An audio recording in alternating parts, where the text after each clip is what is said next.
مثل صفاتک للناس کما مثل النجوم الماء، فرمایا انہوں نے صفات میں حضور کی جلوہ گری کو جو معاملہ ہے اس کا جو نقشہ کھینچا ہے، فرمایا وہ اس طرح ہے جس طرح پانی میں ستاروں کا عکس ہوتا ہے، جو ستاروں کی حقیقت کو ظاہر کرنے سے عاجز ہوتا ہے، ان کی حقیقت ظاہر نہیں کرتا، عکس کو ظاہر کرتا ہے۔ تو فرمایا حضور دو عالم صلی اللہ علیہ وسلم کی حقیقت بھی یہی ہے کہ اللہ رب العالمین نے حضور کا جو حقیقی حسن تھا اسے کائنات میں ظاہر نہیں کیا، بلکہ اس پر پردے ڈال رکھے ہیں۔ اس لیے فرمایا نا کہ خدا کی غیرت نے ڈال رکھے ہیں تجھ پر 70,000 پردے، اگر اٹھتا ایک حجاب تیرا تو بن جاتے جہاں میں دھول لاکھوں۔ حضور عالم صلی اللہ علیہ وسلم کا جو مکمل حسن ہے اسے اللہ رب العالمین نے ظاہر نہیں فرمایا۔ امام بخاری، امام مسلم، جملہ محدثین نے یہ حدیث مبارکہ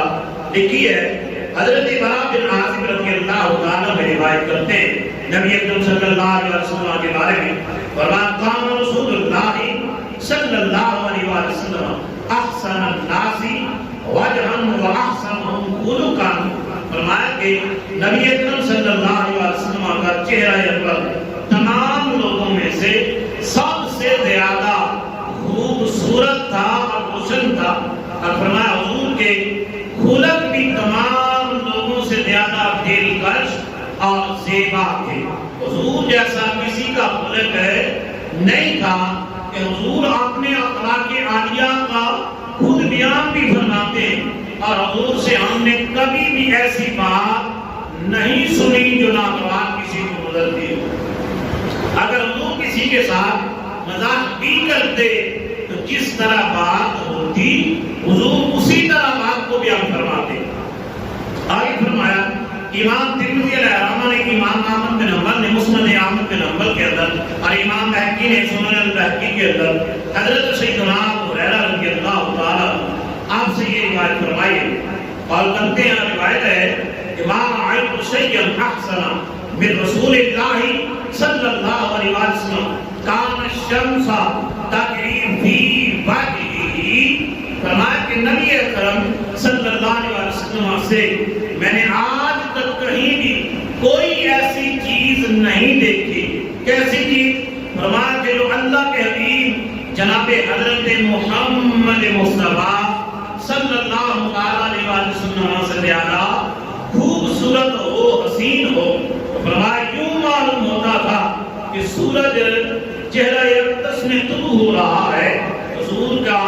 حسن اس طرح کا تھا۔ اس کے بارے میں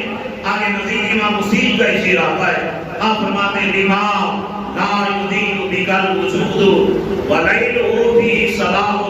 من جمالک مسفر،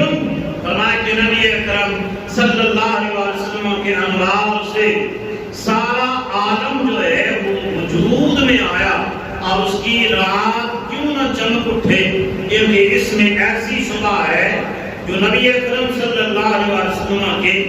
جمال کے صدقے سے روشن ہوتی ہے۔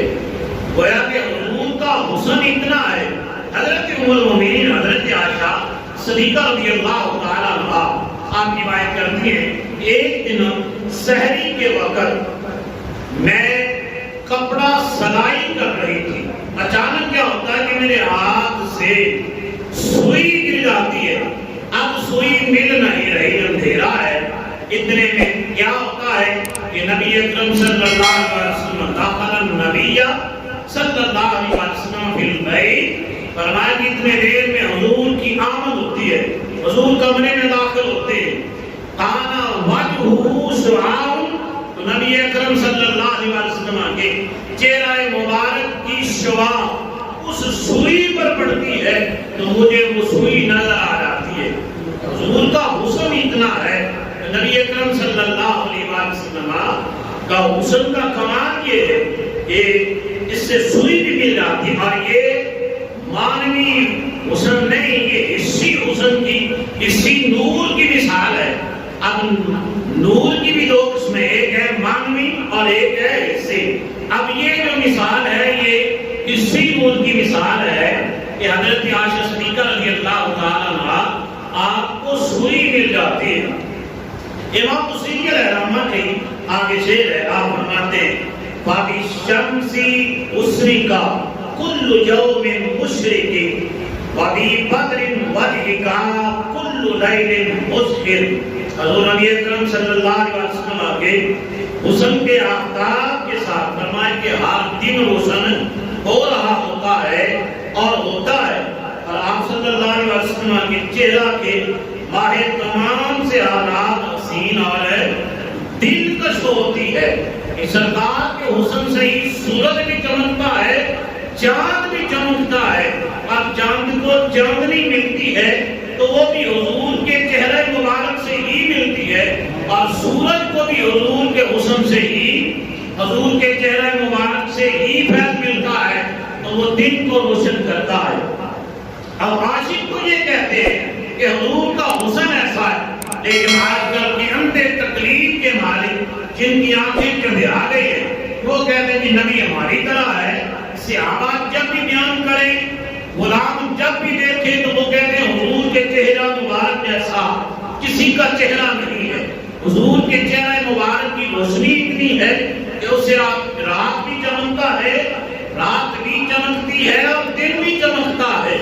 لیکن جو کانے ہیں، اندھے ہیں، وہ کہتے ہیں حضور ہماری طرح ہے، اور حضور کو دیوار کے پیچھے کا علم ہے۔ بعض اللہ یہ باتیں کرتے ہیں۔ اب امام بخاری